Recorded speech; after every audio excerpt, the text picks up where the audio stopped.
Welcome to Hello. Money Mama Talks. I'm super excited to have you on. Can you do a little introduction of yourself, your name, and what you're all about? Yeah, my name is Jera Fosterfell, also known as Jera Bean on Instagram and TikTok and all those social media places. And I'm a full-time content creator, and I'm also a social media coach as well.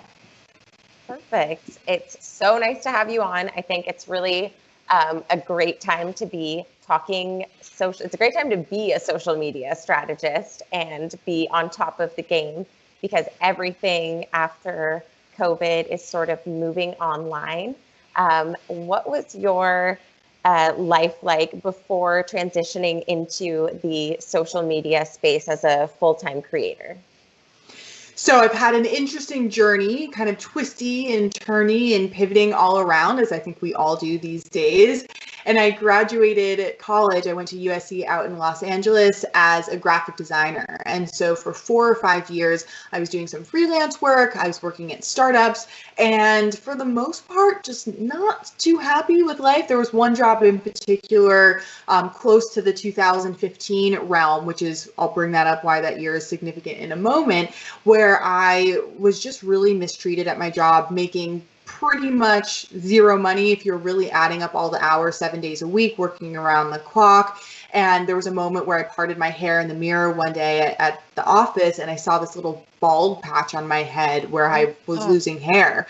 And so my stress and my exhaustion levels were just through the roof. And I was still at that job for about a year or so, but it was in 2015, April 4th, where I woke up one day and I was like, you know what?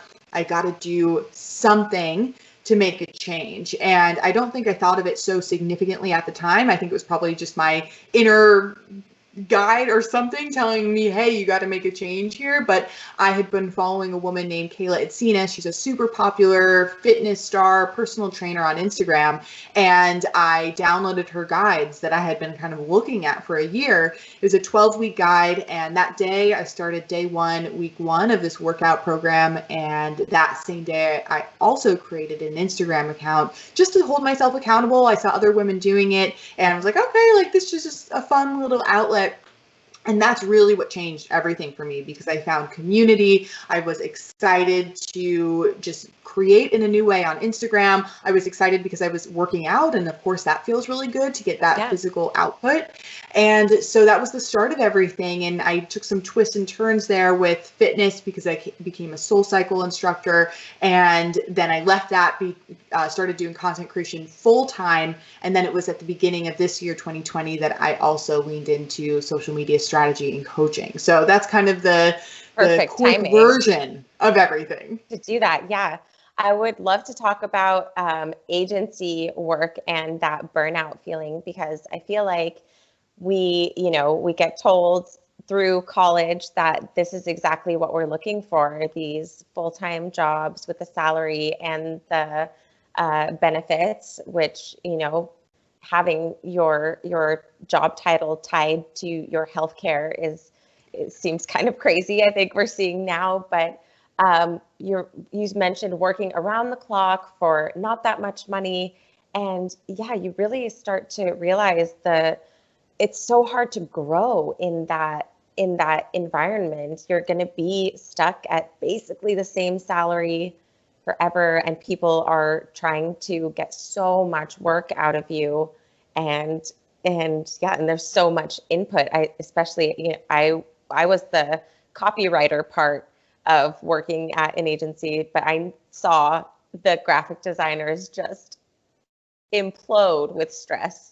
Yeah, and when you put that into a startup mode as well, because of course an agency, even at a big place that's further along, you're going to get that. But at a startup, I think maybe the third employee, and you just end up wearing all of these hats where it's like, okay, yeah, you're the graphic designer, but you're also the assistant and like customer service online. And you start to, at least now I look back, I'm like, what was this 4, I'm making $23,000 a year, working 7 days a week, going to sleep at 12 at midnight, waking up at 5 a.m., and no one is appreciating what I do. There was no health insurance at this job. Like, Oh my what? God. You start asking yourself, what is the point Yeah. of doing all this for someone else who doesn't even treat you very nicely? It's crazy. It is. And I love that about social media now that people are realizing like you really can, whatever skill you got hired to do at a job or an office or for someone else, you have that skill. You can just do that skill and use social media to power it. So how did you, when you first transitioned out, and did you just get an Instagram account in 2015? You didn't have a personal one before that?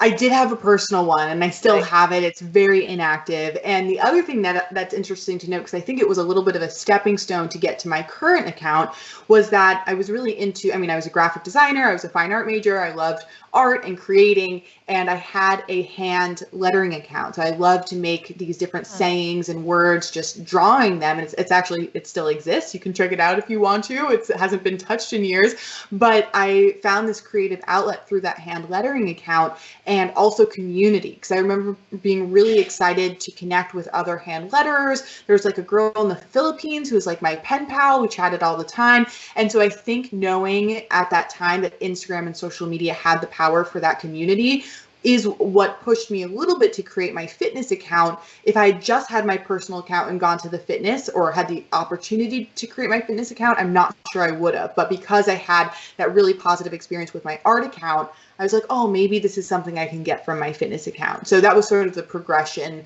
of how the accounts evolved. And how did you start growing in the beginning? Like, did you use, I feel like there's so many, hashtag strategies, shout outs, follow for follows. What did you find to be the most successful? I'm very nostalgic for early Instagram days, like 2015 to sort of mid 2016, at least what I feel were my early Instagram days, because it was it was way more of a naive, and I say that in a positive way, space. And it was so much easier to grow in just kind of an organic, kind of nurturing way. Like, no one was doing these engagement pods. No one was worrying about hashtags. Everyone was just using the same hashtags over and over because they didn't know that you weren't supposed to do that. No one was paying bots and comment. Like, there was none of that. And so at the time, my initial growth was because I just inserted myself into this niche community that was niche but ever expanding. And so because I was showing up consistently, because at the time I was responding to every single comment and just so excited, that connection was there, and it was easy to grow in that community, just showing up and posting a lot and engaging with your fellow people. And if I was reposted by another account, which was way more common back then, like people would actually do physical squares of Woman Crush Wednesday, like, and you don't see anyone really doing that anymore. Maybe in the stories, but no one's doing it in feed post with that. And so that happened a lot more, just a little bit more supportive and community driven in that specific way. So when a bigger BBG, and that's Bikini Body Guide, that was the group that we were called by Kayla Etsinas, when another BBG girl reposted me who had, I don't know, a couple thousand followers, 20,000 followers, I would get like this crazy boost. Versus now, if an account was to do that, and I'll give you an example.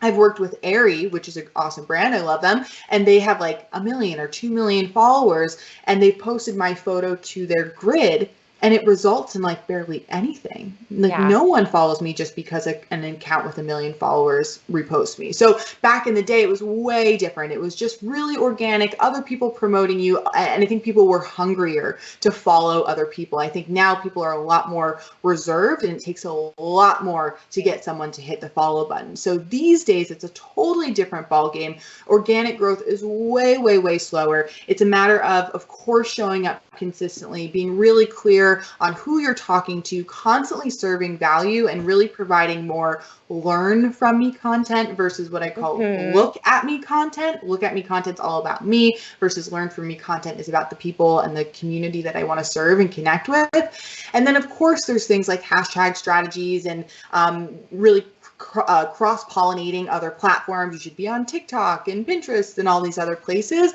But I will say growth these days is freaking hard. It's hard for everyone, and everyone wants to complain about it. I get it, but we all just need to know we're at the same kind of in the same arena with organic growth being challenging, and it's just a really slow and steady process.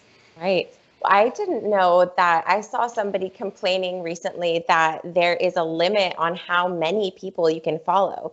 You can only follow like 7,000 people, apparently. I mean, nobody ever lets themselves get that high, right? But somebody did, a girl that I follow in the pole dancing community did, and she was like, I want to follow my fans back and expand, but you actually can't follow more than 7,000 people. So if you think of how long people have been on the platform, yeah, they're probably just saturated. They're like, okay, I have my follower number now. Like, this is how many people I am following. Yeah. And yeah. I think it's really hard to get people's attention and then get them to act on it as well.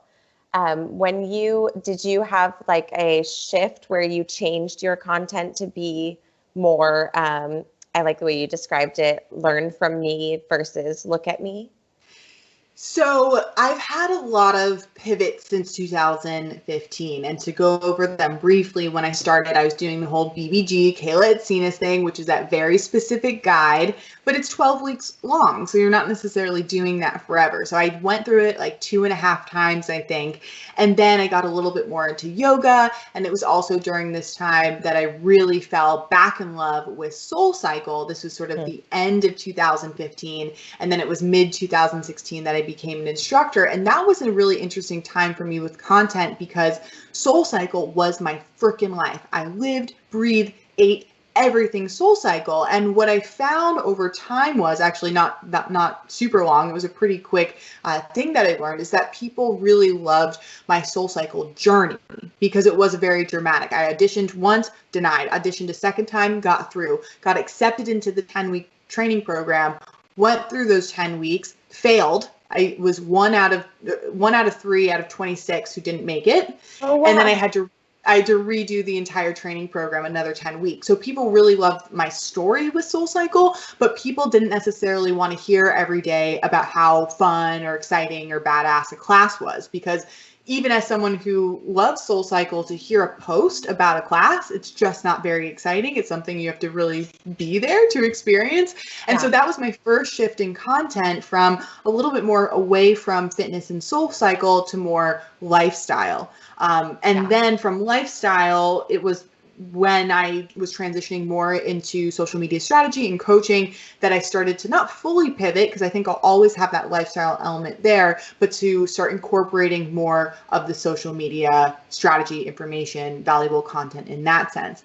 And so I don't know if it was until recently that I really started thinking about the look at me, learn from me. There was a TikTok video that put it in those specific words, and I was like, whoa, that's a really good way to think about it. Yeah, that makes perfect sense. Yeah. Yeah. I really love just such a succinct way to really sum it up. I think that probably for the first couple years, a lot of my stuff was very much look at me. And I think that's what an influencer is for the most part, or at least in the general sense of how we think about influencers. It's look at my life and here's what I eat and this is what I do. And I think Instagram and TikTok and social media is making this big shift. People are a little bit less interested in that these days, and they want more practical, knowledgeable, actionable, valuable content. So I think in general, social media is making that shift. And I definitely see myself putting more effort and emphasis on that within the last few months even. Yeah. You said that from the beginning of 2020 was when you really started to go full-time and into the social strategy part of things. Did you decide to do that before lockdown and everything happened in March? And then what changed from one day to the next, basically with quarantine and everything? Yeah, so it started actually for me almost exactly a year ago. So I left SoulCycle 2018. I was full-time Instagram, social media content creator, and I was and still am quite successful at that. There was nothing wrong with what was happening there. It's something that I really love and enjoy, but there's part of me that was like, you know what? I want to do more than just, and I don't want to say just as in a negative way, but in my mind, I'm like, I want to be more than just an Instagram influencer, partly for my own fulfillment, but also from a business standpoint as well. I don't want my only stream of revenue to be my branded partnerships. Like, I'm like, I got to think of this in a little bit of a more business strategy, whatever that word is, sense. And Strategical. That sounds strategical, right. is that? I don't know. We'll go with it. Sometimes Strategic. either way, I like Either way. coming up with random things. But I had it in the back of my mind where I was like, I need help because I know that I have these avenues in which I can go, but I don't know what the right one is. And I'm good at doing the day to day, but a weakness of mine is thinking big picture, is thinking long term. So it was exactly a year ago from almost today, this month, that I hired a business coach. And she's the one that really held up a mirror and was like, Jera, you have all this inherent knowledge around social media that so many people would want to learn and know from you. And it was with her help from sort of August to December that I geared up for my launch of my course. But I'll give you some insider information. I launched my course on February 1st, 2020. So everything from when I first started with her to that February 1st was gearing up for this and getting all my ducks in a row. And I signed on 22 people for my first course, and it's a group coaching course. So I'm very present throughout the whole process. But the crazy thing is the way that my business coach, Jess, teaches things is that you don't create anything until it is sold. So I had 22 students that signed up, and out of 15 modules, I had 2 of them done. And so for 12 weeks, I was really only about a week ahead of them in terms of the content creation itself. They did not know this. This is just something I talk about now because it's done and everything went fine. Yeah. But it was a really stressful kind of adrenaline rush process to really create in that way when there is such an impending deadline. And so this all started before COVID really hit. February 1st is when everyone signed on. And then the height of the initial rush of COVID was during the group. So it was really interesting to have to navigate these students through this unprecedented time when myself, there was no rule book or guidebook for figuring out how to handle social media during a pandemic. So that taught me a lot.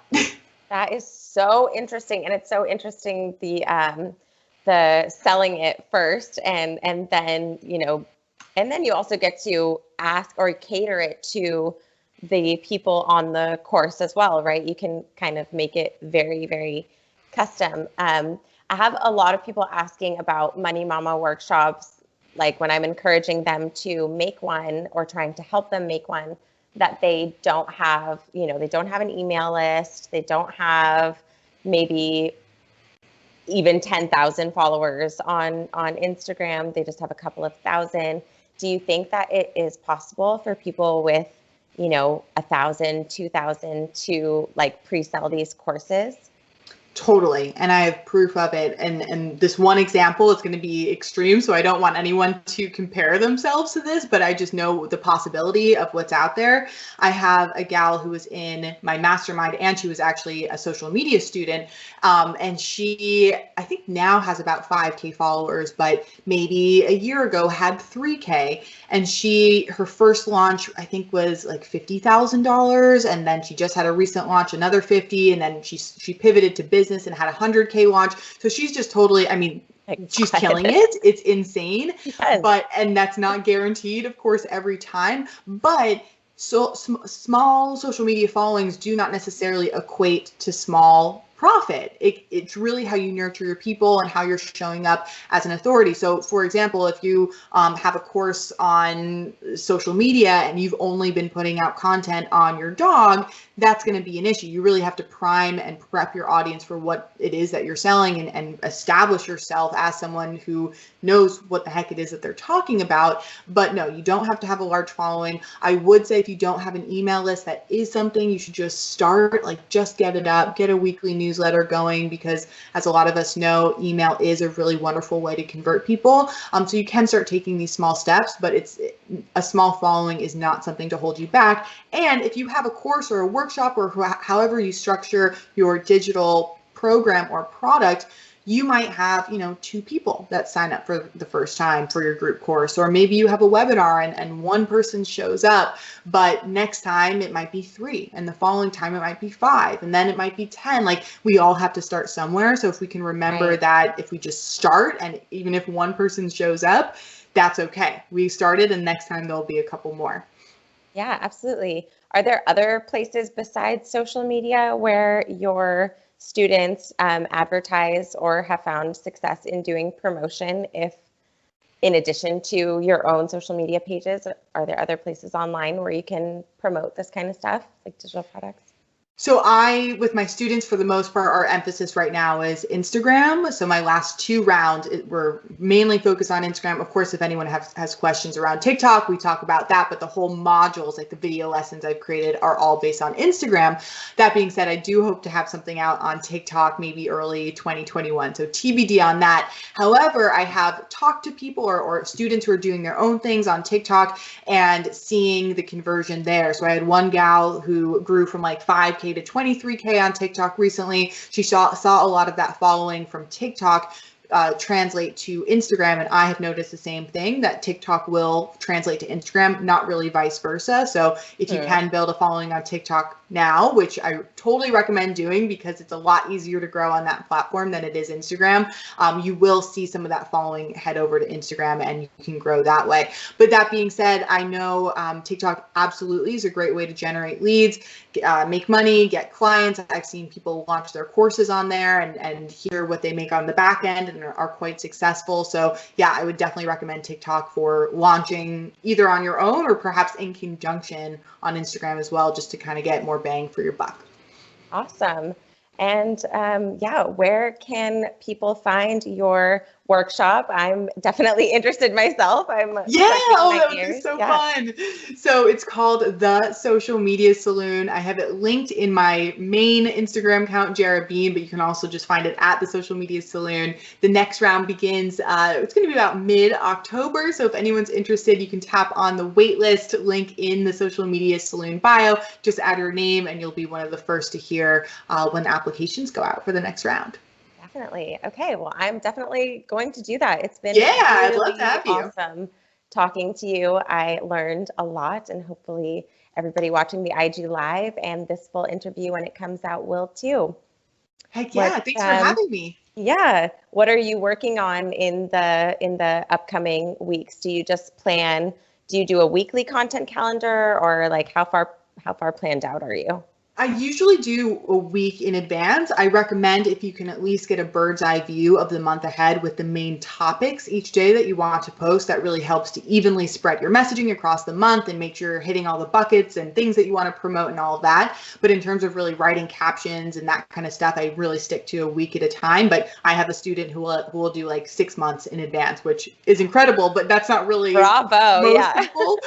So if you can just get a week in advance, that's really incredible. So content-wise, that's what I'm doing. I'm actually doing some revisions to the current Saloon modules because I've had 2 cohorts now, and I see room. I'm like, oh, like it'd be good to add this and say this in this way. So I'm prepping for the next launch, and that's probably the next biggest project, is to kind of do the Saloon 2.0. So that's what the next few weeks looks like for me. Perfect. I love it. All right. Well, good luck. Thank you so much for coming on, and I'll let you know when it is live. Sweet. Thanks so much. All right. Have a good rest of your day. I'm going to chill out for the evening. Bye. All right. Bye, darling.